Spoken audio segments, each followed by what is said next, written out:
ഇനി അവരെ കസ്റ്റഡി വാങ്ങിച്ചിട്ട് എത്ര വിവാഹം കഴിച്ചിട്ടുണ്ടെന്ന് അവരെ ചോദ്യം ചെയ്തെങ്കിലേ മനസ്സിലാവുള്ളൂ.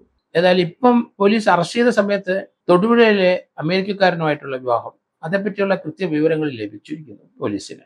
അതിനുശേഷമാണ് വാളകത്തെ വിവാഹത്തിന്റെ ആ വിവരങ്ങളും പോലീസിന് കൃത്യമായിട്ട് കിട്ടി. ആളെ കണ്ടെത്തി. തൊഴിൽക്കാരൻ അമേരിക്കയിൽ പോയി. പിന്നീട് കോട്ടയംകാരനുമായിട്ടുള്ള വിവാഹം അതും ഏകദേശം ഫിക്സ് ചെയ്തു. അത് നടക്കാൻ പോവുകയാണ്. അതിൻ്റെ ഇടയ്ക്കാണ് ഈ ആര്യനാട്ടുകാരനെ പഞ്ചായത്ത് അംഗത്തിന്റെ വിവാഹം അങ്ങ് നടത്തിക്കളയാം എന്ന് തീരുമാനിച്ചത്.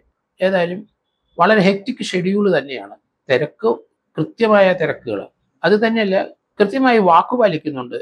കാരണം ഓരോ മാട്രിമോണിയിൽ ആൾക്കാരെ കണ്ടെത്തുമ്പോൾ അവരുമായിട്ട് ബന്ധപ്പെടുകയും സംസാരിക്കുകയും ഒരു സംശയം കൊടുക്കാത്ത രീതിയിൽ പെരുമാറുകയും അവരോടൊപ്പം ടൂ വീലറിലും കാറിലൊക്കെ യാത്ര ചെയ്യുകയും അതിനുശേഷം വിവാഹം കഴിഞ്ഞാലും അവർ പറയുന്ന സമയത്ത് അത്രയും ദിവസം അവിടെ താമസിച്ച് അവിടുന്ന് പോവുകയും പിന്നീട് തൻ്റെ ജോലി സ്ഥലത്ത് പോയി എന്ന് കള്ളം പറഞ്ഞിട്ട് രക്ഷപ്പെടുകയും ആണ് ചെയ്യുന്നത്.